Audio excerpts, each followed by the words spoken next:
G'day viewers. Oh, that safety valve's a bit loud, isn't it? Let me turn that down. That's a beautiful train. Alright, so Steam's finally arrived in TSW2. Awesome. We're looking at a Jubilee class called Keith. Keith. Yep, Keith. Anyway, it's all good. I thought we'd have a quick look around the locomotive. So this is just a quick familiarisation. Up the front here, we've got our smoke box with the smoke box door. Up above that, we have the funnel where the steam and smoke comes out. We have got lamp brackets. There are 4, and you can look at my tutorial on head codes for what they all mean. Got the usual buffers and couplers, and this one's got vacuum brake hoses in the front. Along the side here, the 2 wheels in the front are our pilot, and they help guide the locomotive through point work and track and curves and fun things like that. And the big ones are our drivers. They're the ones that put the power down onto the track. The bigger you are, the faster they go, generally speaking. Now this one has got 3 drivers, so it is 2 up the front, 3 up here. So it's a 4, because there's 2 on either side, 6, because there's 3 drivers on each side, O, because there's no pilot in the rear. And that's because we're a tender locomotive, and when we're going backwards, tender first, the tender is doing the pilot job. Up here, we've got our cylinder. In the top is the steam valve, which governs whether the steam's going in which end of the cylinder, to whether it's pushing out that way or pulling in this way. Below the steam cylinder, we've got our drain cocks. These are open to let water out of the cylinder, because I don't know if you know, but you can't compress water, and if you try, well, let's just say bad stuff happens. Behind the cylinder is our crosshead. The crosshead is the first part that converts the in-out motion to a rotary motion. So it's got a coupling to this connecting rod, and if we follow the connecting rod along this way, we'll discover it's connected as an eccentric on this wheel. So as the piston pushes out, it turns around this way, and then pulls in, and pushes out, and pulls in, and so on. And that's what creates your rotary motion. The other connecting rods connect all the wheel sets together.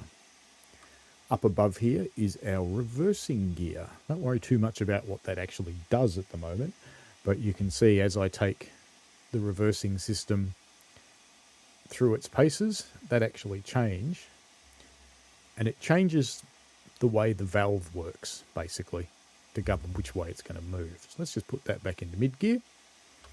Up above that, we have got our rotary mechanical lubricator, which forces oil into all the places that need to be slimy. Let's have a quick look in the cab. Here's our firing person. Sometimes it's a male, sometimes it's a female. And I have to say it's good that we finally get an offsider in TSW2 that actually does some work. But I do also have to say that this one works too hard, and that's why the safety valve's going off. Because, you know, we're just sitting here, and here he goes again. He's going to shovel in some more invisible coal. That's just Dovetail's answer to global warming. Invisible coal. If we jump out of our chair and stand in the middle here, not too close to the middle because the fireman will get me. The driver works on the left-hand side of the locomotive, and the driver's controls are principally over here. So you've got the reverser, well, more on that in a moment. We've got the control for the cylinder cocks that we talked about, the drain cocks. There's a water valve down here. You can't use that at the moment. There's a vacuum gauge up there which shows the state of the brakes, and they are very firmly applied. Over here we've got the steam pressure gauge, and that shows how much steam there is in the boiler. In the middle, I won't cover everything because you can't use most of it yet, but we've got our water glass or water gauge, and this tells you the level of the water in the boiler. So it tells you the level of the water is across that line there. Now these things can be isolated, but you generally wouldn't do that. Let me get in a bit closer so I don't trigger the regulator. I can drain the water out of there, and because it's isolated, it won't fill up again.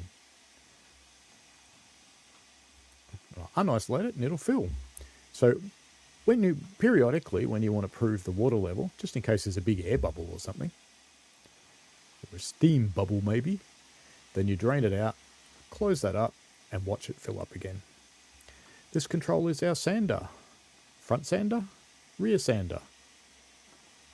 And that just puts down sand along the driving wheels. So if we look outside again, which I can't do because I'm not sitting down. If we look outside again, you can see the sander pipes here. So this is the front sander pipe, and this is the rear sander pipe here. So if you're going backwards, use your rear sander. If you're going forwards, use your front sanders. Back in the cab.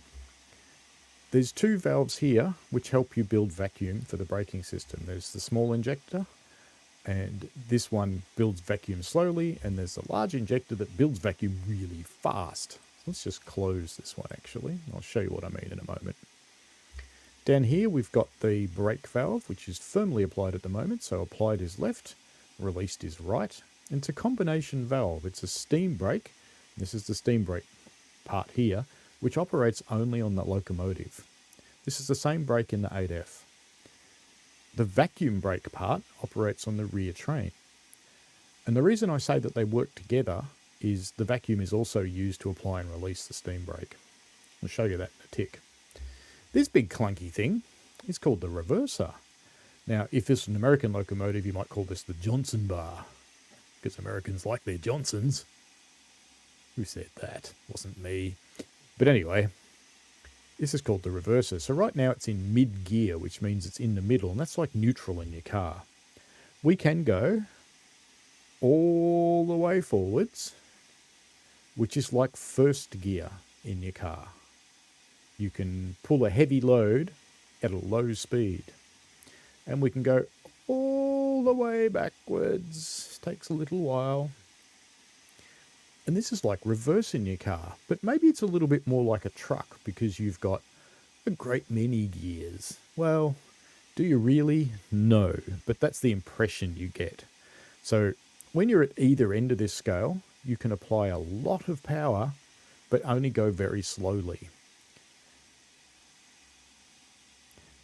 At about the 45 to 50% mark. Actually, I don't think it's a percentage. I don't know why they call it that. But anyway, at about the 45 to 50 mark, you're getting your mid-range of power, and that's good for going up really steep inclines. Coming into around the 30 mark, that's good for cruising along and just looping. And this loco seems to like coming down into the low to mid-teens, which is a little bit unusual for a steam loco, but this one seems to like it, and it's good for looping along at high speed once you've achieved that speed. Alright, so that's our really quick introduction. So I'll see you in the next one when we actually drive. Bye now.